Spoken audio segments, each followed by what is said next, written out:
मलाई मान गरेनन्, अपमान गरे। तपाईहरुले सुन्नुभयो। जसको ध्यानै त्यतिमा छ अनि देशको ध्यान कसरी हुन्छ? मान्छे मरोस् भन्ने कल्पना विरोधीलाई, शत्रुलाई पनि गर्नु सभ्यता होइन, गरिँदैन। विरोधीको पनि स्वास्थ्य लाभको कामना गरिन्छ। मैले लड्नु छ भने एउटा अशक्त कमजोर रोगीसँग लड्न चाहन्न। अलिक मजबुत पाखुरा भएको बलियो राम्रै मसलदार खेल्न जानेकैसँग खेल्न मजा आउँछ। त्यसकारण सुस्वास्थ्य रहु भनेर सुस्वास्थ्यको कामना गरिन्छ। जहिले पनि म मित्रताले अँगालो हाल्छु, उहाँ धृतराष्ट्रले जस्तो अँगालो हाल्छ। अँगालो त अँगालै मारे हो, धृतराष्ट्रले पनि अँगालै मारे। उहाँको ध्यान कसरी कब्जा गर्ने, कसरी हत्याउने, त्यो मात्रै हुँदो रहेछ। मैले उहाँलाई अनेक सम्झाएँ, यो षड्यन्त्रकारी प्रवृत्ति छोड्नुहोस्, यो जाल जेल षड्यन्त्र र टिकडमको राजनीति छोड्नुहोस्। राजनीति भनेको धोका र बेइमानी मात्रै होइन, त्यसैमा नकुद्नुहोस्। राजनीति भनेको इमानदारिताका साथ देश र जनताको सेवा गर्नु, त्यसमा लाग्नु। यी 3 वर्षमा मेरा डोब साबुनका धेरै डल्लाहरू खर्च भए, धेरै स्याम्पू खर्च भयो, ड्रमका ड्रम पानी, ट्याङ्कीका ट्याङ्की पानी खत्म भयो। उहाँलाई धुँदा धुँदा सम्झाउँदा साबुन लायो पखालो जस्ता जस्ता, साबुन लायो पखालो जस्ता। त्यसका लागि तपाईँ काङ्ग्रेसमा जानुभएको थियो। खासै उपलब्धि केही पनि भएन। हुन त उहाँहरूले वैशाखबाट ओली सिद्धियो भन्नुभएको छ। उहाँहरूको भविष्यवाणी कस्तो नमिल्ने खालको गर्नुहुन्छ भने पोहोर म बिमारी परेँ अब मरिहाल्छ भन्नु, त्यो पनि मिलेन। पोहोर बराबरै म बिमारी परेँ, ब्याङ्कक गएँ उपचार गराउन, काठको बाकसमा फर्किन्छ भन्नु। म त प्लेनको सिटमै बसेर आएँ। अस्ति म आकस्मिक रूपमा इन्फेक्सन भयो, अपरेसन गर्नु पर्यो। अपरेसन कहिले कहिले जटिल हुन्छ। अब गयो भनेर खुसी। उहाँहरूको भविष्यवाणी हुने खालको गर्दै गर्नुहुन्न। म मर्न त मर्छु, एक दिन मरिहाल्छु। उहाँहरूको आकाङ्क्षा पुरा हुन्छ। अगाडि पछाडि कसको कहिले के, अब यो टुङ्गो हुँदैन प्रकृतिको। मैले त हेरिराखेको छु के पाकिराखेको छ किचडी। त्यति बेला पनि चुनाव मसँग मिलेर लड्ने, 40% लिएर लड्ने, कमला कमला राम्रा राम्रा मिठा मिठा ठाउँ छानी छानी खाने,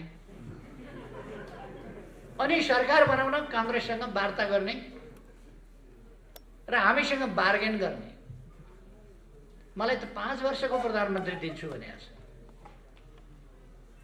लाज लाग्नुपर्ने होइन? वामपन्थी मिलेर चुनाव लड्ने, दक्षिणपन्थीसँग मिलेर सरकार बनाउने, कस्तो अचम्मको तरिका उहाँ। पार्टीभित्र माधव गुट छँदै थियो, मलाई थाहा थिएन, थाहा थियो नि माधव गुट छ। फेरि प्रचण्ड गुट,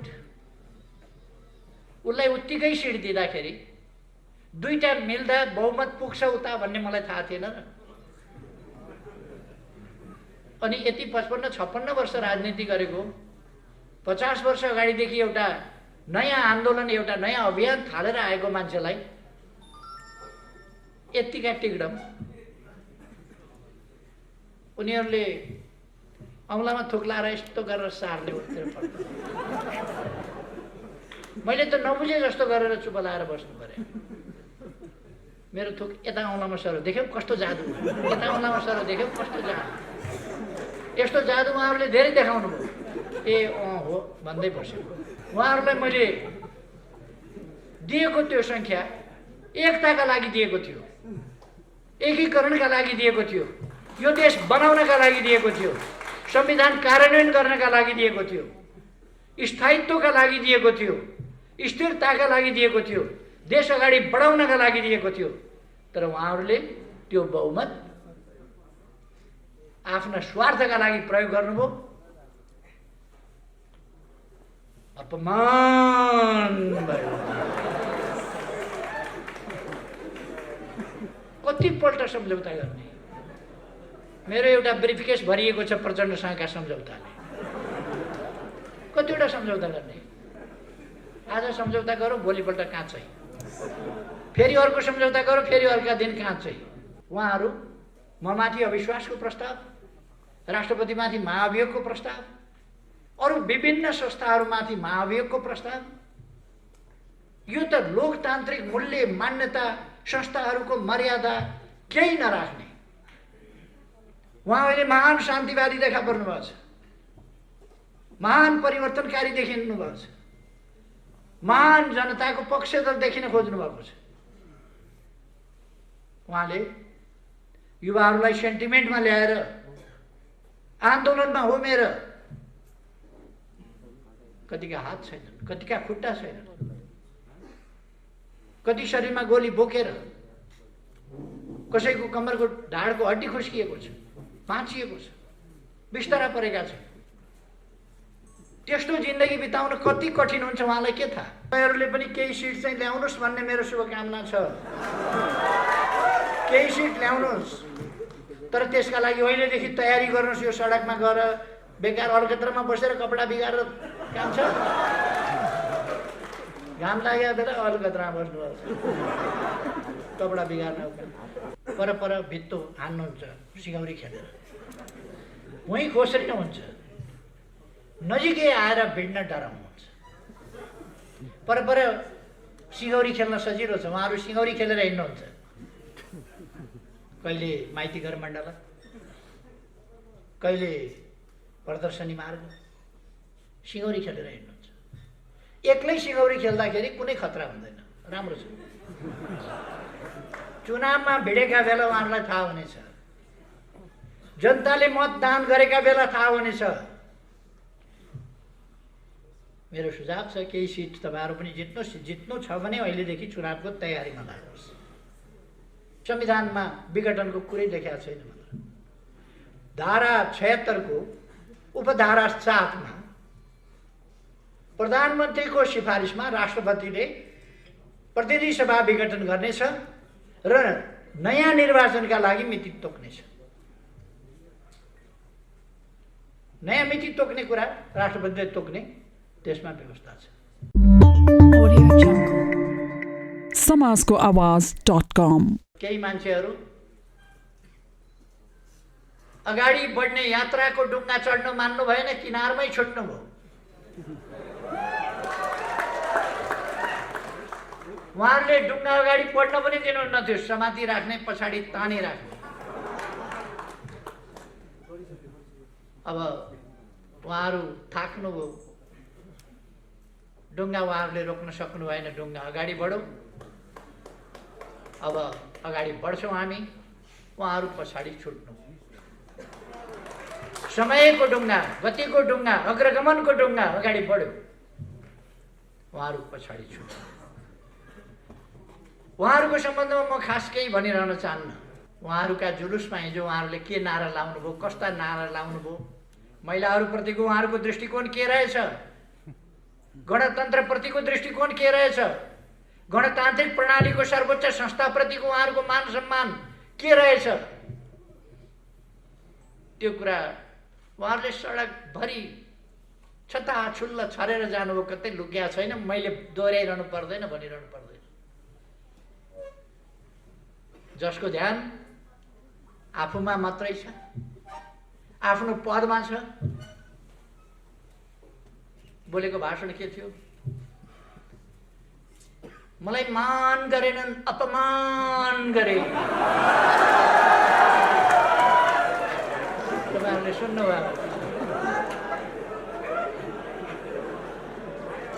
जसको ध्यानै त्यतिमा छ अनि देशको ध्यान कसरी हुन्छ? म आज तपाईहरुको अगाडि जो उभिएको छु, नेपालमा लोकतान्त्रिक वामपन्थी र प्रजातान्त्रिक भनिएका दुईटै शक्तिहरू 17 सालपछिको निरङ्कुश दमनले क्षतविक्षत भएको अवस्था थियो। कांग्रेसहरू केही जेलमा थिए, केही प्रवासमा थिए, निर्वासनमा थिए, बाहिर आन्दोलन गर्न सक्ने हालतमा कांग्रेस थिएन। कम्युनिस्टहरू कि जेलमा थिए कि निर्वासनमा थिए कि टुक्रा टुक्रा भएर बसेका थिए, छिन्न भिन्न भएर। यत्रो पार्टी त्यसबेला कसैको भए त 17 सालमै राजा उल्टिन्थ्यो नि। 17 सालमै फ्याँकिन्थ्यो। लोकतन्त्रलाई फाल्ने राजा, जनतन्त्रलाई फाल्ने राजतन्त्र त्यतिबेरै फालिन्थ्यो। तर जनतालाई सचेत बनाइएको थिएन, संगठित बनाइएको थिएन, आफ्ना आफ्ना पछि कुदेपछि केही पनि हुँदैन। त्यस्तो अवस्थामा टुक्रा टुक्रा शक्तिहरू जनताको शक्तिलाई टुक्रा टुक्रा पारेको अवस्थामा 50 वर्ष अघि हामीले एउटा नयाँ आन्दोलन, नयाँ अभियान सुरु गर्यौं। सही विचारका साथ अगाडि बढ्नुपर्छ। त्यसकारण पहिले आन्दोलनका निम्ति सही विचार टुङ्गो लगाउनुपर्छ। हामीले लोकतान्त्रिक गणतन्त्रको विचार टुङ्गो लगायौं। त्यसलाई प्राप्त गर्नका लागि त्यस विचारमा केन्द्रित परिवर्तनकारी समतामूलक समाज निर्माण गर्ने विचार, त्यसमा केन्द्रित भएको सुदृढ संगठन, व्यापक संगठन आवश्यक छ। त्यसकारण हामीले व्यापक संगठन र सुदृढ संगठन निर्माण गर्ने अभियान सुरु गर्यौं। अलिक पर्याप्त अनुभव र अध्ययनको कमी, उमेरको पनि कमी, अनेक कारणहरूले आन्दोलनमा केही कमीहरू पनि रहे, तर त्यसको मूल पक्ष बिल्कुल जायज थियो। जनताको हातमा शासन भएको, जनतामा सार्वभौम सत्ता रहेको गणतन्त्रात्मक शासन व्यवस्था हुनुपर्दछ र सामाजिक समानता सहितको, न्याय सहितको लोकतन्त्र हुनुपर्दछ र त्यो लोकतन्त्र सुशासन र आर्थिक विकासको बाटोबाट अगाडि जानुपर्दछ र वास्तविक गणतन्त्र, गणतन्त्रात्मक लोकतन्त्र स्थापना हुनुपर्दछ। त्यसका लागि हामीले पहिले त जनताको शक्तिलाई मजबुत बनाउनु पर्छ भनेर आन्दोलनको एकीकरण, एकता, आन्दोलन विस्तार, संगठन निर्माण, विचारहरूको प्रचार सुरु गर्यौं र आन्दोलन अगाडि बढ्यो। अलिक समय त्यसले धक्का पनि खायो। अरू विभिन्न प्रवृत्तिहरू पनि आन्दोलनमा निस्किए, विभिन्न प्रवृत्तिहरू पनि अगाडि बढे।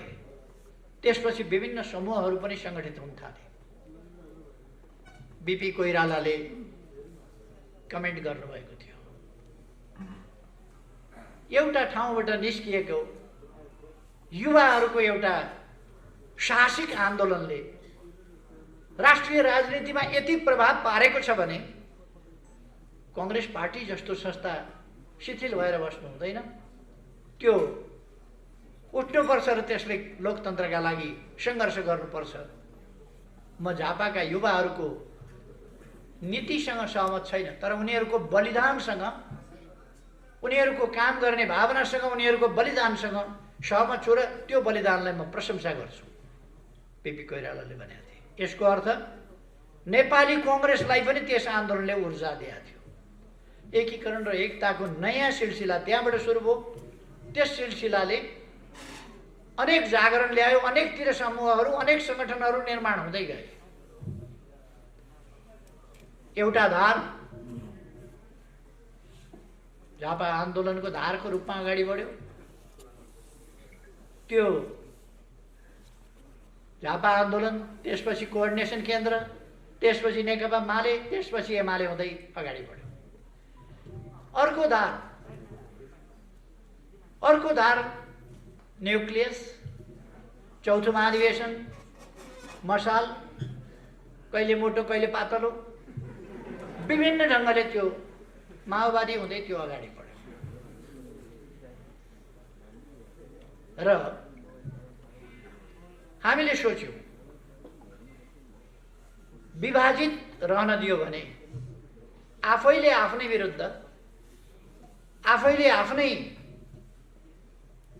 बीचमा खण्डन मण्डन जस्ता स्थितिहरू, आफ्नै बीचको प्रतिस्पर्धाले आन्दोलनलाई एकजुट भएर परिवर्तनको पक्षमा लान मद्दत पुर्याउँदैन। त्यसकारण एकताबद्ध हुनुपर्छ।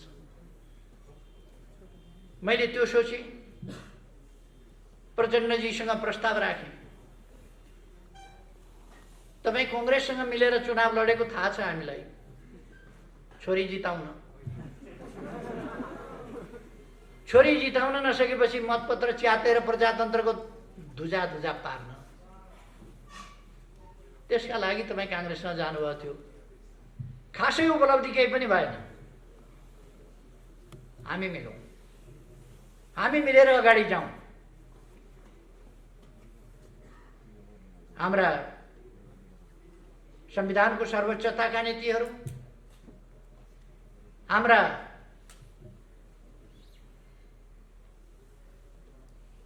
शान्तिपूर्ण सङ्घर्षको कार्यदिशा, यी कुराहरूमा अब सहमत भइसकेपछि अलग्गै अलग्गै बसेर अलग्गै अलग्गै जानुपर्ने अवस्था छैन। यो लोकतान्त्रिक प्रणाली मानिसकेपछि, यो संविधान बनाइसकेपछि, यस संविधान अनुसार अगाडि बढ्ने भइसकेपछि फरक फरक बसिरहनुको आवश्यकता छैन। मिलौँ, चुनावमा मिलेर लडौँ भन्ने कुरा उहाँलाई असाध्य राम्रो लाग्यो। सुनौ लाग्यो। अझ मैले भनिदिएँ, भोलि मिल्नै भएपछि 40% लिनुहोस्। उहाँलाई साह्रै सुन्दर कुरा लाग्यो, साह्रै राम्रो कुरा लाग्यो। हामीले एकताबद्ध भएर चुनाव लड्यौँ।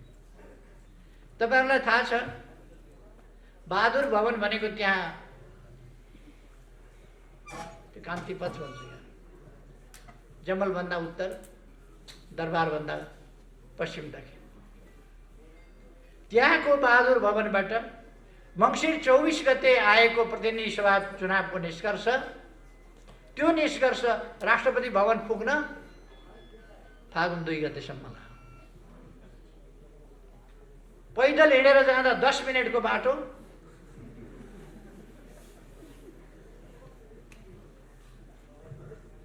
सवा 2 महिना लाग्यो कम्तीमा। मैले त हेरिराखेको छु के पाकिराखेको छ किचडी। त्यति बेला पनि चुनाव मसँग मिलेर लड्ने, 40% लिएर लड्ने, कमला राम्रा मिठा ठाउँ छानी खाने, अनि सरकार बनाउन काङ्ग्रेससँग वार्ता गर्ने र हामीसँग बार्गेन गर्ने। मलाई त 5 वर्षको प्रधानमन्त्री दिन्छु भनेको छ। लाज लाग्नु पर्ने होइन? वामपन्थी मिलेर चुनाव लड्ने, दक्षिणपन्थीसँग मिलेर सरकार बनाउने, कस्तो अचम्मको तरिका हो। त्यो छोडिदिउँ। फागुन 3 गते म प्रधानमन्त्री हुँदा उहाँले मन्त्री बन्न कोही एकजना पनि नपठाएको तपाईँहरूले देख्नुभएको छ। के पाकिरहेको थियो भित्रभित्र त्यो तपाईँ अनुमान गर्न सक्नुहुन्छ, बुझ्न सक्नुहुन्छ। जहिले पनि म मित्रताले अँगालो हाल्छु, उहाँ धृतराष्ट्रले जस्तो अँगालो हाल्छ। अँगालो त अँगालै मारे हो, धृतराष्ट्रले पनि अँगालै मारे। हाम्रो त्यही चलिरह्यो। उहाँको ध्यान कसरी कब्जा गर्ने, कसरी हत्याउने, त्यो मात्रै हुँदो रहेछ। मैले उहाँलाई अनेक सम्झाएँ, यो षड्यन्त्रकारी प्रवृत्ति छोड्नुहोस्, यो जाल जेल षड्यन्त्र र टिकडमको राजनीति छोड्नुहोस्। राजनीति भनेको धोका र बेइमानी मात्रै होइन, त्यसैमा नकुद्नुहोस्। राजनीति भनेको इमान्दारिताका साथ देश र जनताको सेवा गर्नु, त्यसमा लाग्नु। यी 3 वर्षमा मेरा डोब साबुनका धेरै डल्लाहरू खर्च भए, धेरै स्याम्पू खर्च भयो, ड्रमका ड्रम पानी, ट्याङ्कीका ट्याङ्की पानी खत्म भयो। उहाँलाई धुँदा धुँदा सम्झाउँदा साबुन लायो पखालो जस्ता जस्ता, साबुन लायो पखालो जस्ता। अन्तिममा तपाईँहरूले देखिहाल्नुभयो, अन्तिममा देख्नुभयो के हुँदो रहेछ। उहाँहरू बहुमत छ भन्दै हुनुहुन्छ। के को बहुमत छ उहाँहरू? के को? मैले एकताका लागि पार्टीभित्र माधव गुट छँदै थियो, मलाई थाहा थिएन र थाहा थियो नि माधव गुट छ। फेरि प्रचण्ड गुट, उसलाई उत्तिकै सिट दिँदाखेरि दुईटा मिल्दा बहुमत पुग्छ उता भन्ने मलाई थाहा थिएन र। अनि यति 55-56 वर्ष राजनीति गरेको, 50 वर्ष अगाडिदेखि एउटा नयाँ आन्दोलन, एउटा नयाँ अभियान थालेर आएको मान्छेलाई यतिका टिकडम। उनीहरूले औँलामा थुक लाएर यस्तो गरेर सार्ने उत्तिर पर्छ। मैले त नबुझे जस्तो गरेर चुप लाएर बस्नु पर्यो। मेरो थुक यता औँलामा सरो, देख्यौ कस्तो जादु, यता औँलामा सरो, देख्यौ कस्तो जादु। यस्तो जादु उहाँहरूले धेरै देखाउनु भयो। ए अँ हो भन्दै बस्यो, तर मैले देखेको छु औँला सट्ट सट्ट सारे। उहाँहरूलाई मैले दिएको त्यो सङ्ख्या एकताका लागि दिएको थियो, एकीकरणका लागि दिएको थियो, यो देश बनाउनका लागि दिएको थियो, संविधान कार्यान्वयन गर्नका लागि दिएको थियो, स्थायित्वका लागि दिएको थियो, स्थिरताका लागि दिएको थियो, देश अगाडि बढाउनका लागि दिएको थियो। तर उहाँहरूले त्यो बहुमत आफ्ना स्वार्थका लागि प्रयोग गर्नुभयो। अपमान भयो, मान पाइन मैले, त्यसैका लागि प्रयोग। कतिपल्ट सम्झौता गर्ने? मेरो एउटा ब्रिफकेस भरिएको छ प्रचण्डसँगका सम्झौताले। कतिवटा सम्झौता गर्ने? आज सम्झौता गरौँ, भोलिपल्ट काँचै, फेरि अर्को सम्झौता गरौँ, फेरि अर्का दिन काँचै। तपाईँहरूले सुन्नुभयो होला, एक दिन आउनुभयो, आधा आधा गर्ने भनेका थियौँ, तपाईँ नै चलाउनुहोस् प्रधानमन्त्री, जनताले स्थायित्व चाहेका छन्, तपाईँ नै प्रधानमन्त्री हुनुपर्छ भन्ने चाहेका छन्, त्यो मैले बुझेँ। अहिले म प्रधानमन्त्री हुन खोज्दा राम्रो मानेनन् जनताले, मलाई कार्यकारी अध्यक्ष दिएर काम गर्न दिनुहोस् पार्टीमा, तपाईँ नै अध्यक्ष प्रधानमन्त्री भएर चलाउनुहोस्, प्रथम अध्यक्ष त तपाईँ हुँदै हुनुहुन्छ। उहाँले आफैले भन्नुभयो। मैले भने सचिवालयमा बैठकमा राख्नुहोस् प्रस्ताव। उहाँले आफै सचिवालयको बैठकमा प्रस्ताव राख्नुभयो, मैले हुन्छ भन्ने। भोलिपल्ट मैले गल्ती गरेछु कि क्या हो कामरेड, गल्ती गर्नुभयो भने फेरि अर्को दिन सही निर्णय चाहिँ प्रस्ताव राख्नुहोस्, सच्याउनुहोस्, के निर्णय चाहिएको छ त्यो सच्याउनुहोस्। महाधिवेशन अलिक अगाडि नै गर्नु पर्यो, जहिले सकिन्छ तैले गरौँ त, जहिले सकिन्छ तैले गरौँ भनेपछि गत वर्ष माघ 14 देखि 19 सम्म भएको केन्द्रीय कमिटीको बैठकले आगामी महाधिवेशन 77 साल चैत 25 गतेदेखि 30 गतेसम्म हुने भन्ने फैसला गर्यो उहाँकै अध्यक्षतामा। म बैठकमा नि बसेको थिइनँ, उद्घाटनमा आएँ, समापनमा आएँ, बाँकी उहाँलाई छोडिदिएँ। उहाँले नै सबै पास गराएको। फेरि पास भइसकेपछि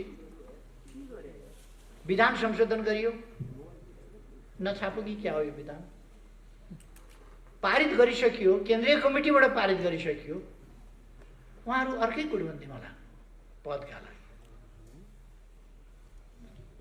जता जानुपर्ने त्यता उहाँहरू कहिल्यै हिँड्नु भएन। 3 महिनाभित्र टुङ्ग्याउने एकीकरण भनेको 2.5 वर्षमा टुङ्गिएन। त्यता विचारै गर्नुहुन्न। सरकार असफल भयो कराएको कराई गर्नुहुन्छ। संवैधानिक आयोगहरूमा मान्छे नियुक्ति गर्न बैठकै बस्न मान्नुहुन्न।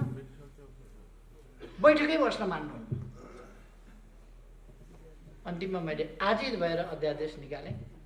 अब मान्छु, अब खुरुखुरु सहमति साथ गर्ने भन्नु हो, फिर्ता लिइदिनुहोस्, मान्ने अब सहमति साथ। फिर्ता लिएका भोलिपल्टबाट फेरि छैन। यसपल्ट फेरि मैले अध्यादेश जारी गर्नै पर्ने भयो। गरेपछि उहाँले कपटपूर्ण ढङ्गले भन्नुभयो, यो अध्यादेश फिर्ता लिइदिनुहोस्।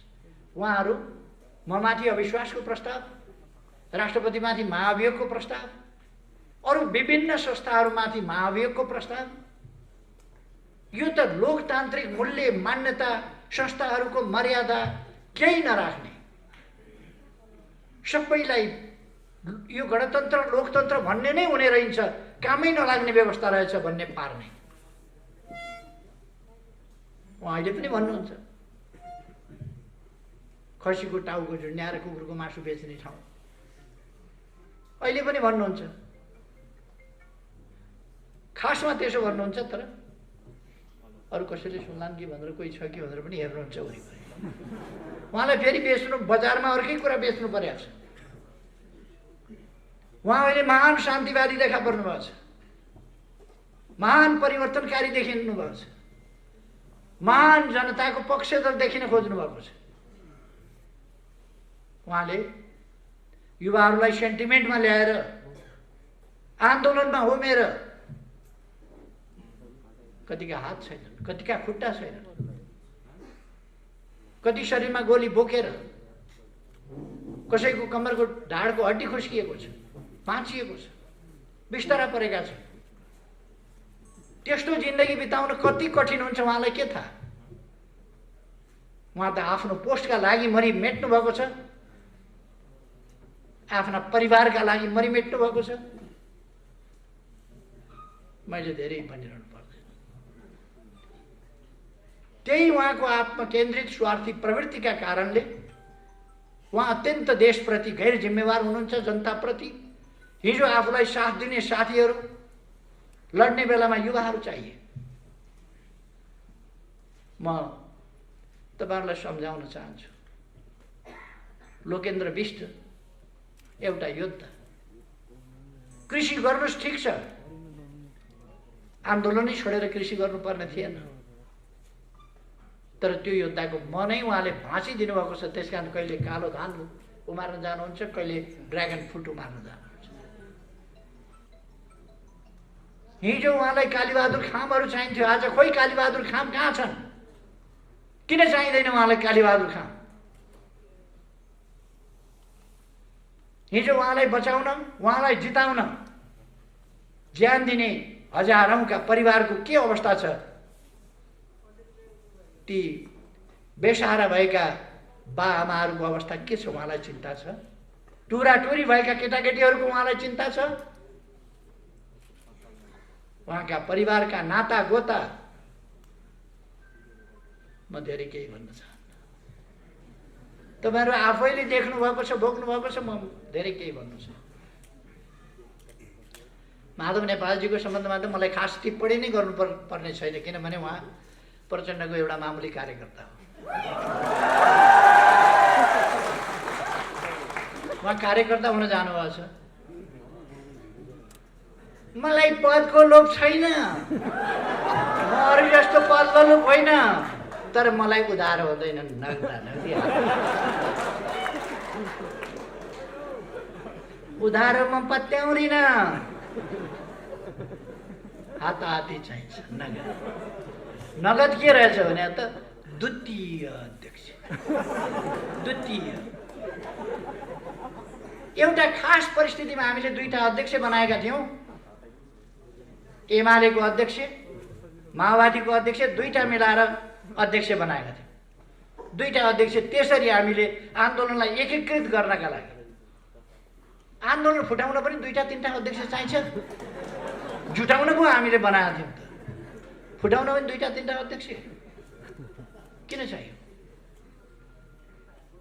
तर मन भनेको अचम्मकै हुँदो रहेछ।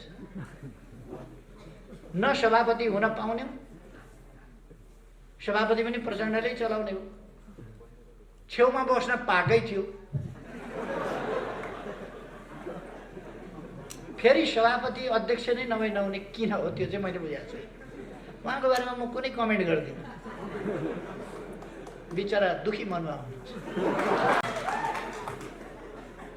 उहाँको मैले खास कमेन्ट गर्नु छैन। अलिक पछि समय कति लाग्छ म भन्न सक्दिनँ। उहाँहरू हुन त उहाँहरूले वैशाखबाट ओली सिद्धियो भन्नुभएको छ। उहाँहरूको भविष्यवाणी कस्तो नमिल्ने खालको गर्नुहुन्छ भने पोहोर म बिमारी परेँ अब मरिहाल्छ भन्नु, त्यो पनि मिलेन। पोहोर परारे म बिमारी परेँ, ब्याङ्कक गएँ उपचार गराउन, काठको बाकसमा फर्किन्छ भन्नु। म त प्लेनको सिटमै बसेर आएँ। अस्ति म आकस्मिक रूपमा इन्फेक्सन भयो, अपरेसन गर्नु पर्यो। अपरेसन कहिले कहिले जटिल हुन्छ। अब गयो भनेर खुसी। उहाँहरूको भविष्यवाणी हुने खालको गर्दै गर्नुहुन्न। म मर्न त मर्छु, एक दिन मरिहाल्छु। उहाँहरूको आकाङ्क्षा पुरा हुन्छ, अगाडि पछाडि कसको कहिले के, अब यो टुङ्गो हुँदैन प्रकृतिको, तर म चाहिँ एक दिन मर्छु। तपाईँहरूलाई सुन्न राम्रो लाग्दैन म मर्छु भन्ने कुरा, तर मर्छु, सत्य हो। मान्छे मरोस् भन्ने कल्पना विरोधीलाई, शत्रुलाई पनि गर्नु सभ्यता होइन, गरिँदैन। विरोधीको पनि स्वास्थ्य लाभको कामना गरिन्छ। मैले लड्नु छ भने एउटा अशक्त कमजोर रोगीसँग लड्न चाहन्न। अलिक मजबुत पाखुरा भएको बलियो राम्रै मसलदार खेल्न जानेकैसँग खेल्न मजा आउँछ। त्यसकारण सुस्वास्थ्य रहोस् भनेर सुस्वास्थ्यको कामना गरिन्छ। एउटा उहाँहरू भन्नुहुन्छ चुनाव हुँदै हुँदैन भनेर, चुनाव हुँदै हुँदैन भनेर। वैशाखको चुनावमा केपी ओली पत्तासा बन्नुभयो, फेरि चुनाव हुँदै हुँदैन भने भन्नुहुन्छ, वैशाखको चुनावमा केपी ओलीको पत्तासा पनि भन्नु। म उहाँहरूलाई भन्न चाहन्छु तपाईहरूले पनि केही सिट चाहिँ ल्याउनुहोस् भन्ने मेरो शुभकामना छ। केही सिट ल्याउनुहोस्, तर त्यसका लागि अहिलेदेखि तयारी गर्नुहोस्। यो सडकमा गएर बेकार अलकत्रामा बसेर कपडा बिगारेर काम छ। घाम लाग्यो बेला अलकत्रामा बस्नुभएको छ, कपडा बिगार्न। अचम्म के भने लोकतन्त्र आइसक्यो। उहाँहरूले भने होइन अस्ति नै, अब सडकमा गइरहनु पर्दैन, अब लोकतन्त्र आइसक्यो, सदनबाटै सबै काम गर्न सकिन्छ। लोकतन्त्रको एउटा राम्रो सबभन्दा आधारभूत कुरो के हो लोकतन्त्रको? समय समयमा आवधिक निर्वाचन, समय समयमा जनताका बिचमा जाने, जनताबाट ताजा जनादेश लिने, जनताबाट अनुमोदित हुने, त्यो लोकतन्त्र। उहाँहरू पर भित्तो हान्नुहुन्छ सिगौरी खेलेर, वहीँ खोस्रिनु हुन्छ, नजिकै आएर भिड्न डराउनुहुन्छ। पर सिगौरी खेल्न सजिलो छ, उहाँहरू सिगौरी खेलेर हिँड्नुहुन्छ। कहिले माइतीघर मण्डल, कहिले प्रदर्शनी मार्ग, सिङौरी खेलेर हिँड्नुहुन्छ। एक्लै सिङौरी खेल्दाखेरि कुनै खतरा हुँदैन, राम्रो छ। चुनावमा भिडेका बेला उहाँहरूलाई थाहा हुनेछ, जनताले मतदान गरेका बेला थाहा हुनेछ। मेरो सुझाव छ केही सिट तपाईँहरू पनि जित्नुहोस्। जित्नु छ भने अहिलेदेखि चुनावको तयारीमा लाग्नुहोस्। उहाँहरू हल्ला गरिरहनु भएको छ कराएर। संसद पुनर्स्थापना हुन्छ। संसद पुनर्स्थापना संविधानले मिल्दैन। संविधानले मिल्ने भए पुनर्स्थापना हुन्थ्यो। संविधानले मिल्दैन। 64% बहुमत भएको सर्वसम्मत बहुमतको नेताले अहिले संसद विघटन भएपछि को कता छ के छ त्यो बेग्लै कुरा होला। जति बेला मैले विघटनको सिफारिस गरेँ त्यति बेला संसदको 64% बहुमतको सर्वसम्मत नेता हुँ म। त्यस हैसियतले मैले सिफारिस गरेको छु विघटन। अब बाँकी 36%मा विकल्प बन्छ। विकल्प भनेको बहुमत चाहिन्छ। विकल्प भनेको 51% चाहिन्छ। त्यहाँ 51% बिना सरकार बन्दैन। सरकार बन्ने विकल्प छैन भने संसद पुनर्स्थापना के का लागि हुन्छ? अस्थिरताका लागि, तमासाका लागि हुन्छ। संसद पुनर्स्थापनाको सम्भावना छैन। कतिले भन्छन् फेरि संविधानले होइन, हाम्रा कतिपय वकिल साहबहरू पनि संविधानले होइन राजनीतिक आग्रहवश भन्छन्। संविधानमा विघटनको कुरै देखाएको छैन। धारा 76 को उपधारा 7 मा प्रधानमन्त्रीको सिफारिसमा राष्ट्रपतिले प्रतिनिधि सभा विघटन गर्नेछ र नयाँ निर्वाचनका लागि मिति तोक्नेछ।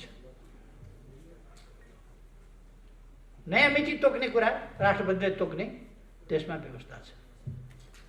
5 वर्ष अगाडि संसद विघटन हुनै सक्दैन भन्नुहुन्छ उहाँहरू। धारा 85 ले भन्छ अगावै विघटन भएमा बाहेक संसदको अवधि 5 वर्षको रहनेछ। अनि राजनीतिक आग्रह देखाएर हुन्छ? संविधानमा के व्यवस्था छ हेर्नु पर्यो। दुनियाँको अभ्यास के छ हेर्नु पर्यो। बेलायतमा लिखित संविधान छैन, तर अस्ति भर्खर संसद विघटन भयो, निर्वाचन भयो। निर्वाचन हुँदैन। संसदीय प्रणालीमा प्रधानमन्त्रीको प्रेरोगेटिभको रूपमा यसलाई मानिन्छ। अब चुनाव हुँदैन के किन हुन्छ? बर्बाद हुन्छ, संविधान जान्छ, व्यवस्था जान्छ, गणतन्त्र जान्छ। तपाईहरु भन्नुहोस् त के संविधान जान्छ चुनाव गर्दा? चुनाव गर्दा गणतन्त्र जान्छ? चुनाव गर्दा लोकतन्त्र जान्छ? केही पनि जाँदैन। चुनाव गर्दा लोकतन्त्र मजबुत हुन्छ, जनताले आफ्नो ताजा फैसला दिन्छ। र साथीहरूलाई म भन्न चाहन्छु, तपाईहरु ढुक्कले यो देशलाई अन्धकारमा पर्न नदिने, अलमलमा फस्न नदिने शक्ति हामी हो। हामीले अलमलमा फस्न दिनु हुँदैन। हामी नभएको भए म तपाईहरुलाई भन्न चाहन्छु, हामी नभएको भए संविधान बन्दैन थियो। तपाईं हामीले देखाएको छैनौं कसरी हामी अड्नु परेको थियो, कसरी हामीले अरूलाई अड्याउनु परेको थियो। हामी यदि हामी नभएको भए नाकाबन्दीको सामना डटेर कसले गर्न सक्थ्यो? कसैले पनि गर्न सक्थ्यो। नेपाल एउटा सार्वभौम सत्ता सम्पन्न स्वतन्त्र राष्ट्र, तर यो देश एउटा देशबाट घेरिएको थियो भूपरिवेष्टितका नाउँमा। अर्कोतिर पनि छिमेकी छ, त्यताबाट बाटो खोल्न सकिन्छ, त्यताबाट बन्दरगाह प्रयोग गर्न सकिन्छ, त्यताबाट पनि समुद्रमा जान सकिन्छ। विश्वसँगको जमिन मार्फतको सम्बन्ध हाम्रो त्यताबाट पनि हुन सक्छ। हामी नहुँदा त्यो काम इतिहासमा नेपाल यही थियो, चीन त्यही थियो, भारत त्यही थियो। नेपाल यही छ, चीन त्यही छ, तर किन पारवन र उसको यातायातको सम्झौता किन भएन? चीनतिरबाट नाका किन खोलिएन? उत्तरमा अनिकाल पर्छ, अनेक समस्याहरू आइपर्छन्। चीनको बाटो प्रयोग गर्ने सम्झौता किन गरिएन? त्यसका लागि देशको स्वाभिमानलाई, देशको स्वाधीनतालाई र स्वतन्त्रतालाई सम्मान गर्ने र प्रयोग गर्ने आँट, ती कुराहरू चाहिन्छ। हामीले नै ती काम गर्यौँ। तपाईँ हामीले देखेका छौँ। मैले अनेक योजनाहरू सुरु गरेको थिएँ भूकम्पभन्दा पछि, म सरकारबाट हटाइएँ। त्यसपछि म फेरि चुनावपछि सरकारमा फर्केर आउँदा ती कुराहरू जहाँका तै जस्ताका तस्ता। रानी पोखरी शिलान्यास गरेको पहिलोपल्ट, फर्केर अर्कोपल्ट सरकारमा आउँदा त शिलान्यास गरेको ढुङ्गो बिस्तारै सुकिराख्यो। केही भएको छैन। मै बनाउँछु मेरो धरहरा भन्ने एउटा राष्ट्रिय अभियान लान खोजेको थिएँ मैले। 35-36 करोड कति रुपियाँ उठेको थियो। त्यो अभियानको रूपमा जान पाएन। धरहराको खण्डहरू जस्ताको जस्तो। अब केही महिनापछि साथीहरू 22 तला माथि चढेर धरहराबाट काठमाडौँ सहर घुमिघुमिकन हेर्नुहोस्, आनन्दले हेर्नुहोस्, घुमिघुमिकन काठमाडौँ। हाम्रो इतिहासदेखिको धरहरा, उहिलेदेखिको धरहरा पटक पटक भत्कियो। अब नभत्किने गरी बनेको छ धरहरा। अब भत्किँदैन। लोकतन्त्र पहिले खोसियो, मान्छेहरूलाई अलिअलि झस्को छ। 17 सालमा लोकतन्त्र खोसियो। पछि 59 साल, 58 साल र 61 सालमा लोकतन्त्र खोसियो। त्यस्ता झस्काहरू मान्छेलाई छन्। तर त्यति बेला कुखुरा खाने स्याल थियो। कुखुरा खाने स्याल भएका बेला कुखुरा हरायो भनेर स्याल नभएपछि अब कुखुरा हराउँदैन। त्यस बेला राज संस्था थियो। अब राज संस्था छैन। त्यसकारण यहाँ कसैले खोज्न सक्दैन। अर्को कुरा, त्यस बेला जनता पर्याप्त सचेत थिएन। जनता त्यति सङ्गठित थिएन। जनता त्यति एकजुट भएर आन्दोलनमा उत्रिन सक्ने अवस्था थिएन। त्यसै कारण लोकतन्त्र खोसिन्थ्यो। अब जनता सचेत छ, सङ्गठित छ।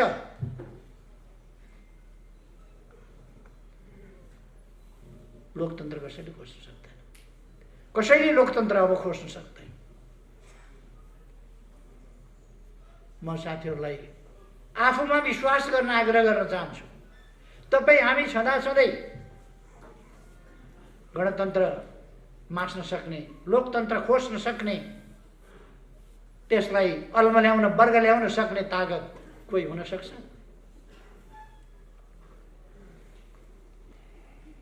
म धेरै कुरा केही भनिरहन आवश्यक देख्दिनँ। अहिले मैले केही पूर्वानुमान धेरै गर्नु पनि छैन। तर अब चुनाव हुन्छ। केही मान्छेहरू किन उताउलिएका हो मलाई थाहा छैन। अहिले चुनाव घोषणा भएपछि मैले प्रचण्डलाई भने, चुनाव घोषणा भएको छ, मिलेर चुनावमा जाउँ। हाम्रा बिचका अन्तर्विरोध थिए भने पनि ती अब चुनावले टुङ्ग्याउँछ। मिलेर चुनाव जाउँ, सामना गरौँ। उहाँ मान्नु भयो। उहाँहरूले त केपी ओलीलाई पार्टीबाट निकाल्यौँ भन्ने घोषणा गर्नु। उहाँले दिएको सदस्यता हो र मलाई।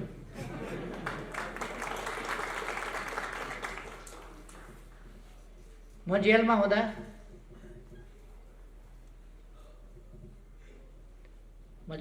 एउटा आन्दोलन चलिराखेको बेला आन्दोलनमा शरीक भएर हो कि तमासा हेर्दा हो,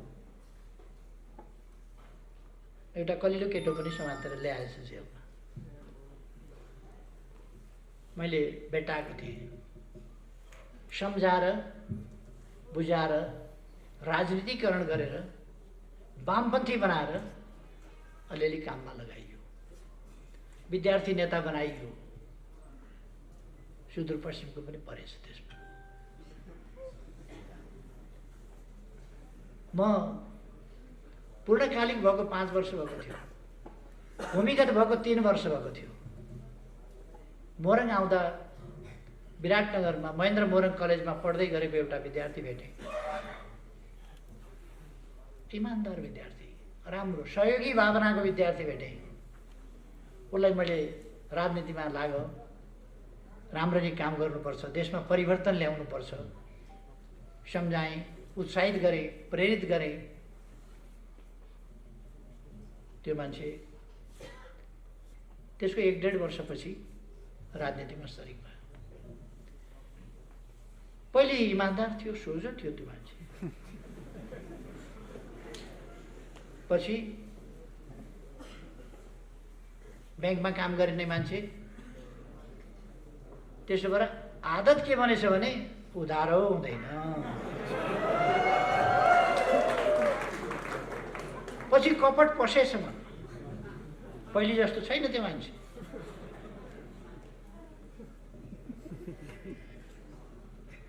मैले धेरै केही नभनौँ, प्रचण्डसँग एकता गरियो। हिन्दीमा एउटा उखान भन्छ, मौत आती है तो चिट्ठी के पैर उडाते। कमिलालाई काल आयो भने पखेटा पाउँछ अरे। काल नआउँदाखेरि पालभित्र बसिराखेका हुन्छन् कमिलाहरू ताती नै। काल आएपछि पखेटा पलाउँछ, पखेटा पलाएपछि पालभित्र बस्नु भएन, बाहिर निस्किएर फुरफुर उड्न थाल्छ। चराहरू घुमिराखेका हुन्छन्, त्यही खोजेर जति फुत्त निस्केर फुरेर उड्छ, ट्याप्प पार ट्याप्प पार ट्याप्प। अहिले यिनीहरू फुर फुर फुर फुर भएका छन्, गाली गरेर हिँडेका छन्, मुख छाडेर हिँडेका छन्, दलाबाट फुतफुत निस्किँदै फटेफटे गर्दै हिँडेका छन्। यो सबै हिसाब, यिनको विगतको हिसाब जनताले राखेका छ। यिनका जीवनभरिका कामको हिसाब जनताले राखेको छ। यिनका फिटफिटी जनताले ट्याम्प ट्याम्प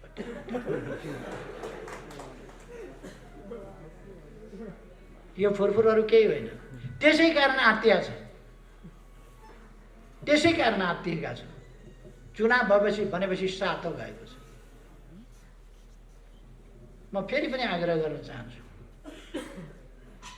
तपाईँहरू आउनुहोस्। स्वस्थ निर्वाचन हुनेछ, स्वच्छ निर्वाचन हुनेछ, निष्पक्ष निर्वाचन हुनेछ, धाँधली रहित निर्वाचन हुनेछ, बत्ती निभाइने छैन, मतपत्र च्यातिने छैन। आउनुहोस् न चुनावमा आउनुहोस्। तर मतपत्र च्यात्छु र बत्ती निभाउँछु भन्ने ठान्नु भएको छ भने त्यो पनि हुन दिइने छैन। त्यो चाहिँ तयारी छ। बत्ती निभाउन पाइँदैन, बाक्सा साट्न पाइँदैन, मतपत्र च्यात्न पाइँदैन, यस्तो तमासा लोकतन्त्रमा गर्न पाइँदैन। स्वच्छ निर्वाचन हुनुपर्छ। स्वच्छ निर्वाचन, शान्तिपूर्ण ढङ्गले निर्वाचन हुन्छ। तपाईँहरू आउनुहोस् निर्वाचनमा भाग लिन, नडराउनुहोस्।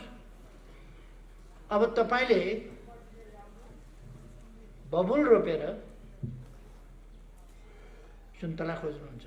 बबुल भन्ने हुन्छ एउटा मरुभूमिमा काँडादार, केही पनि नफल्ने, चरा पनि बस्दैन त्यो रुख, चरा पनि बस्दैन, किन काँडै काँडा हुन्छ, कहाँ बस्ने, काँडै काँडा। त्यसको मुन्टो मुन्टो चाहिँ ऊँटले खान्छ, ऊँटका गिजाले मात्रै त्यसलाई धान्न सक्छ, मुन्टो मुन्टो खान्छ त्यसको ऊँटले। अनि त्यस्तो रुख हो बबुल। त्यो रुखो ठाउँमा हुन्छ, फेरि रसिलो मलिलो ठाउँमा हुँदैन, मरुभूमि जस्ता ठाउँहरूमा हुन्छ, रुखा ठाउँहरू। त्यो बबुल रोपेर अनि हामीले सुन्तला खोज्दा हुन्छ। उहाँहरूले पनि बबुल रोप्नु भएको छ जिन्दगीभरि। अहिले अब चुनावमा सुन्तला खोजेर हुन्छ। त्यसै कारण उहाँहरू डराउनु भएको छ। लोकतान्त्रिक अभ्यास हो, तर आउनुहोस् भनेर म आग्रह गर्न चाहन्छु। हाम्रो उद्देश्य स्पष्ट छ। हामी यो पार्टी एउटा शेरनी जस्तै हो, एउटा बगिनी जस्तै हो, जसले आफ्नो बच्चामाथि अघि पछि शान्त बस्छ, तर बच्चामाथि हमला भयो भने बगिनीले झप्पु दिन्छ। हामीले जीवन अर्पण गरेर, हाम्रा शहीदहरूले जीवन अर्पण गरेर ल्याएको, बडो कठिनले ल्याएको सङ्घीय लोकतान्त्रिक गणतन्त्र, हामीले बडो मुस्किलले बनाएको, लडेर बनाएको संविधान, यसमाथि कसैले खतरा पैदा गर्छ भने हाम्रो पार्टीले झप्पु दिन्छ। त्यो कुरा सही हुँदैन। हामी सङ्घीय लोकतान्त्रिक गणतन्त्रको रक्षाका निम्ति उभिन्छौँ। उहाँहरूले केपी ओली तानाशाह भन्नुहुन्छ। एकपल्ट महाधिवेशन नगर्ने, एकपल्ट चुनाव नगर्ने, एकपल्ट प्रतिस्पर्धा नगर्ने, प्रतिस्पर्धा एकपल्ट नगर्ने, प्रतिस्पर्धासँग डराउने, प्रतिस्पर्धा गर्नु पर्यो भने हार्ने, हारेपछि मतपत्र च्यात्ने, त्यो इतिहासबाट आएको हो केपी ओली। केपी ओली चुनाव बनाउँछ। संसदीय दलको नेता चुनावबाट भएको। झलनाथ खनालजीसँग चुनाव लडेर म संसदीय दलको नेता छानिएको थिएँ। पछिल्लो पल्ट कसैले पनि लड्ने आँट गरेन।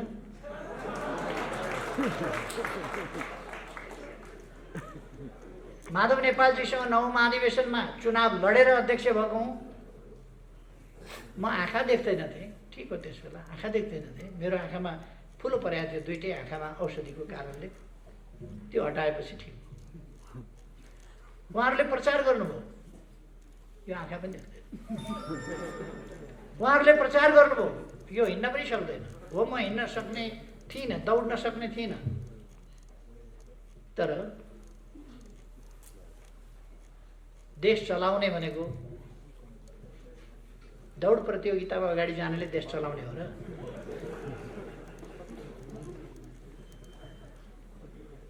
म त्यो महाधिवेशनमा अस्पतालबाट सोझै आएर म चुनाव लडिनँ। माधव नेपालसँग तपाईँहरू चुनाव लड्नुभयो, जिताउनु। म त के चुनाव लड्ने, म त बस्ने बाहेक उठ्न नसक्ने हालतमा थिएँ, समातेर हिँडाउनु पर्थ्यो। त्यो हालतमा थिएँ म। भर्खर हस्पिटलबाट डिस्चार्ज गरेर आएँ। तपाईँहरूले चुनाव जिताउनु। अब फेरि पनि उहाँहरू चुनावमा आउन तयार हुनुहुन्न। उहाँहरू अध्यक्ष मागिरहनु भएको छ, अध्यक्ष चाहियो। अध्यक्ष छोडिदिने हो भने ठिक छ नि त, आउनुहोस् न त, चुनाव गरौँ। ल, म छोडिदिन्छु, चुनाव गरौँ। चुनाव गर्न आँट गर्नुहुन्न। अघि लेखराजजीले भन्नुभयो नि, 2 ठाउँबाट चुनाव हार्ने, संविधान सभामा आउने, स्प्रिङ बोर्डमा ठ्याक्क उफ्रिए जस्तो गरेर प्रधानमन्त्रीमा जाउँ। चुनाव हारेको संविधान सभा सदस्य, संविधान सभाको संवैधानिक समितिको सभापति जम्प, अर्को स्प्रिङ बोर्डबाट फेरि जम्प, फेरि अर्को स्प्रिङबाट हाई जम्प। कस्तो गजब! जम्प, हाई जम्प, पोल जम्प। प्रधानमन्त्री चुनाव हारेको मान्छे अन्तिममा पोल जम्पबाट माथि पुगिराखेको, दुनियाँ छक्क। त्यस्तो लोकतन्त्र खोज्नुहुन्छ उहाँहरू, त्यस्तो लोकतन्त्र। मलाई धम्काएर प्रधानमन्त्री चाहियो। कसरी? ती झुटा आरोप पत्रहरूको पुलिन्दा पेश गरेर, झुटा आरोप पत्रहरूको पुलिन्दा, लान्छनाहरूको पुलिन्दा पेश गरेर म उहाँहरूलाई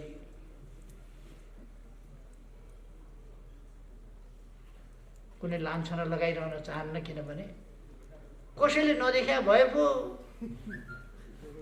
त्यसको नाकमा कालो लागेछ भनेर मैले भन्नुपर्ने त कसैले नदेखेको नाक भए पो भन्नु पर्थ्यो। सबैले देखेको नाकमा मैले भनिरहनु पर्छ त्यसका नाङ्गा कालो छ, कालो लागेछ। त्यस कारण मैले भनिरहनै पर्दैन, सबैले देखाएको छ, सबैले जानेको छ। हामी समृद्ध नेपाल, सुखी नेपाली, त्यो राष्ट्रिय आकांक्षा पूरा गर्न दृढ सङ्कल्पित छौँ। त्यो जनताको सपना त्यो हामी पूरा गरेर छोड्छौँ। यसकारण यस बीचमा महाकाली नदीमा यसभन्दा अगाडि कुन सरकारले पुल बनायो, कुन सरकारले झोलुङ्गे पुल हाल्यो, कुन सरकारले पक्की पुल बनायो, कसले तुइन विस्थापित गर्यो? म त सुदूरपूर्वको मान्छे, त्यतैका पनि नेता भए होला, त्यतैका पनि प्रधानमन्त्री भए होला, त्यतैका पनि मन्त्री भए होला, त्यतैका पनि गृहमन्त्री भए होला, रक्षा मन्त्री भए होला, उप प्रधानमन्त्री भए होला, विभिन्न भए होला नि, प्रधानमन्त्री नै पनि विभिन्न मान्छेहरू भए होला। महाकाली पुलमा झोलुङ्गे पुल हाल्न मै पुग्नु पर्यो त।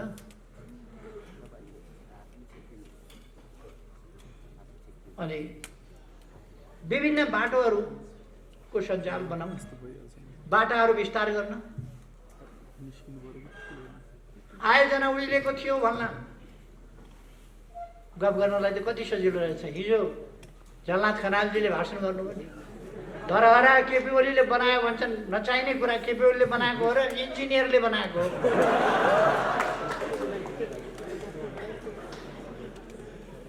उहाँलाई के थाहा रहन्छ भने इन्जिनियरले डकर्मीको काम गर्दैन, त्यो त नापजोख गर्ने मात्रै हो। डकर्मीले बनाएको हो धरहरा, इन्जिनियरले बनाउँछ, इँटा लाउँछ, के गर्छ भन्ने पर्या रहेछ उहाँलाई। कहिले गएर नजिकै हेरे भए पो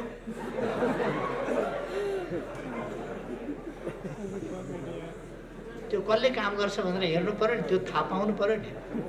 हुन त उहाँहरू त्यसो भन्नु होला। अहिले 4,4500 किलोमिटर डबल लेन, 4 लेन, 6 लेनका बाटाहरू बनाएका छन्। तर यहाँ धनगढीको बाटो 6 लेनको बनेको छ।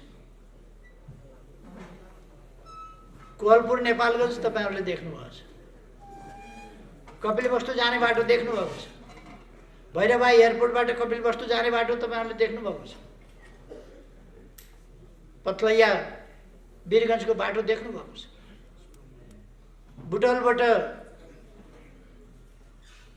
नारायणघाट आउने बाटो पूर्व पश्चिम राजमार्ग चौडा गरिँदै गरेको देख्नुभएको छ तपाईँहरूले। पूर्व पश्चिम रेलमार्ग बन्दै गरेको तपाईँहरूले देख्नुभएको छ।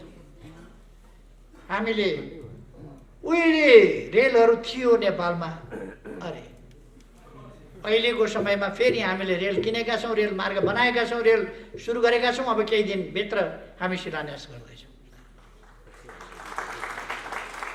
पूर्व पश्चिम रेल बन्दैछ, उत्तर दक्षिण रेल बन्दैछ, केरुङ काठमाडौँ बन्दैछ, डिपिआर सकियो, भारतबाट रक्सौलबाट काठमाडौँ आउने रेल, विभिन्न एयरपोर्टहरू चौडा हुँदैछन्। धनगढी एयरपोर्ट तपाईँहरूले देख्दा देख्दै राति उड्ने बनाइएको छ। सुर्खेत एयरपोर्ट तपाईँहरूले देख्नुभएको छ। विभिन्न एयरपोर्टहरू राति पनि उड्ने सुविधा, विस्तार, नयाँ एयरपोर्टको निर्माण तीव्र गतिले तपाईँहरूले देख्नुभएको छ। हामीले चाँदनी दोधारामा अर्को सुखा बन्दरगाह त्यहाँ निर्माण गर्दैछौँ, औद्योगिक क्षेत्र त्यहाँ निर्माण गर्दैछौँ, दैजीमा। यस्ता कामहरू, नयाँ नयाँ कामहरू भइरहेका छन्। हामीले एकैचोटि एकै दिनमा 396 हस्पिटल उद्घाटन गर्ने भने विभिन्न प्राविधिक कारणले कतिवटा हस्पिटल भोलिपल्ट मात्रै हामीले उद्घाटन गर्न सक्यौँ। तर 309वटा हस्पिटल देशभरिमा एकै दिन हामीले शिलान्यास गर्यौँ। एकै दिन 309वटा, यो ऐतिहासिक रेकर्ड होइन। 72 साल वैशाखमा भुइँचालो गयो।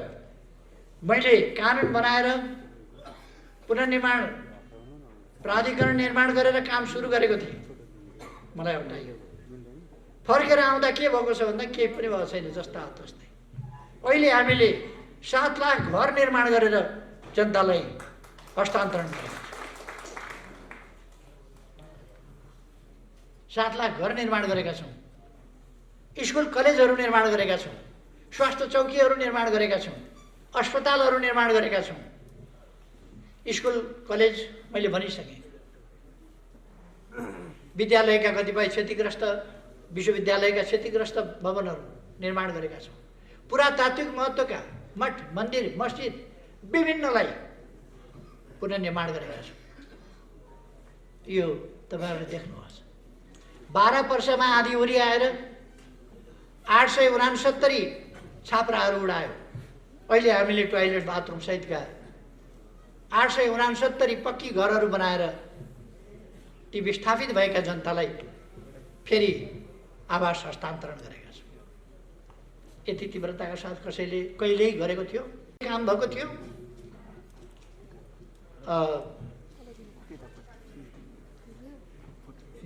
कोभिड-19 यहाँ मात्रै आएको होइन, हामी विकट परिस्थितिमा छौँ। यहाँ मात्रै आएको होइन, दुनियाँमै आएको। तर हामीले मृत्यु दरमा कमी, फैलिन नदिने प्रयास, एउटा टेस्ट गर्ने अवस्था थिएन यहाँ सुरु हुँदाखेरि। अहिले 68 ठाउँबाट एकैचोटि 25,000 को परीक्षण एकै दिनमा हुन्छ। त्यो स्थिति हामीले बनाएको छौँ। अहिले नियन्त्रण गर्दै मृत्यु हुनेको सङ्ख्या पनि घटेको छ, सङ्क्रमण हुनेको सङ्ख्या पनि घटेको छ र निको हुनेको सङ्ख्या चाहिँ बढेको छ। त्यो यहाँहरूले देख्नुहोस्। दिनैपछि यो रिपोर्टहरू आइराखेका छ।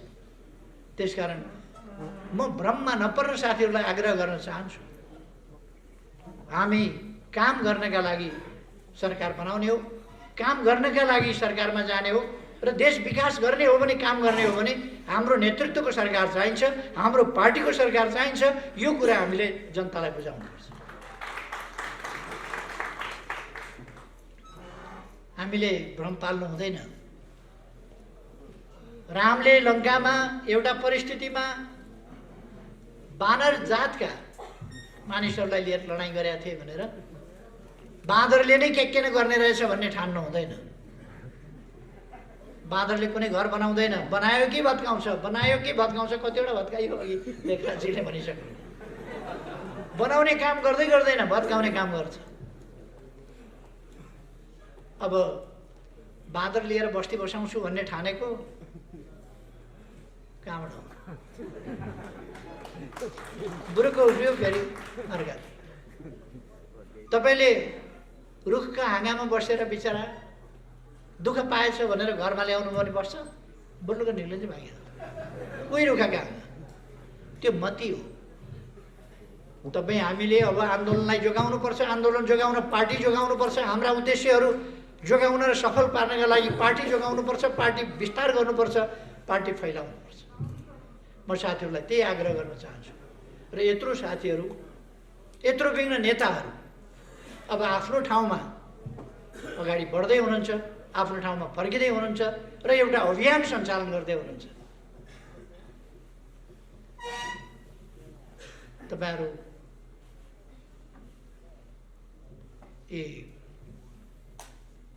कहाँबाट, ककसका लागि, केका लागि कुदेका मान्छे हो, कुदाइएका मान्छे हो। ती मान्छेहरूको कुरा छोडिदिनुहोस्, आश मार्दिनुहोस्, तिनीहरूलाई बिर्सिदिनुहोस्। आफ्नो अभियान सम्झिनुहोस्, आफ्ना उद्देश्य सम्झिनुहोस्, अगाडि बढ्नुहोस्। केही साथीहरू शपथ ग्रहणलाई छुट्नुभएको छ। शपथ ग्रहणलाई छुटेका साथीहरू आज अहिले साँझ 8 बजे बालुवाटारमा नै शपथ ग्रहण गराउने त्यो कार्यक्रम राखिएको छ। केही साथीहरू लिस्टमा पनि छुट्नु भएको होला, त्यसको पनि ध्यान दिइनेछ। साथीहरूलाई यो असन्तुष्ट हुने बेला होइन, चित्त दुखाएर बस्ने बेला होइन। असल कार्यकर्ताहरूले चित्त नदुखाई, असन्तुष्ट नभइकन काममा होमिने हो। कामको मूल्याङ्कन हुन्छ, योगदानको मूल्याङ्कन हुन्छ, इतिहासको मूल्याङ्कन हुन्छ। यथोचित ढङ्गले फेरि जिम्मेवारी सबै साथीहरूलाई दिइनेछ। त्यसकारण म कुनै चिन्ता नगर्न म साथीहरूलाई आग्रह गर्न चाहन्छु र तपाईँहरू सफल हुनुहोस् आफ्ना आफ्ना ठाउँमा। सुदूरपश्चिम प्रदेश हाम्रो पार्टीको कब्जामा आउनुपर्दछ। अब हाम्रो पार्टीले एक छत्र सफलता हासिल गर्नुपर्दछ र सुदूरपश्चिमलाई अब सुन्दर सुदूरपश्चिम मात्रै होइन, विकसित एडभान्स आधुनिक सुदूरपश्चिमको रूपमा त्यस्तो सुदूरपश्चिमको रूपमा विकास गर्न, अरू आएर विकास गरिदिने होइन, हामीले विकास गर्नुपर्छ। हाम्रो विकासमा अरूले पनि अलिअलि सहयोग गर्न सक्छ, हामी अरूको पनि सहयोग लिन सक्छौँ। त्यहाँ हामीले औद्योगिक क्षेत्रहरू खोल्दैछौँ, अरू कुराहरू गर्दैछौँ, कृषिको आधुनिकीकरण गर्दैछौँ। हाम्रो अभियान अगाडि बढेको छ। महिला दिदीबहिनीहरूको जागरणका लागि, उत्थानका लागि भ्रूण भएदेखि बच्चा पैदा गर्ने र जीवनभरिका लागि सुरक्षाका प्रबन्धहरू ती सरकारले गर्दै गएको छ। त्यसकारण तपाईँहरू ढुक्क हुनुहोस्। अहिलेको पार्टी नेतृत्वको आफ्नो निजी स्वार्थ केही पनि छैन, लिनु केही पनि छैन, देश बनाउने मात्रै उद्देश्य हो। यस उद्देश्यमा सबै एकजुट भएर अगाडि बढ्न आह्वान गर्छु। तपाईँहरूमा फेरि एकपल्ट सबैमा धेरै शुभकामना साथ आफ्नो भनाइ टुङ्ग्याउँछु। धन्यवाद। समाजको आवाज.com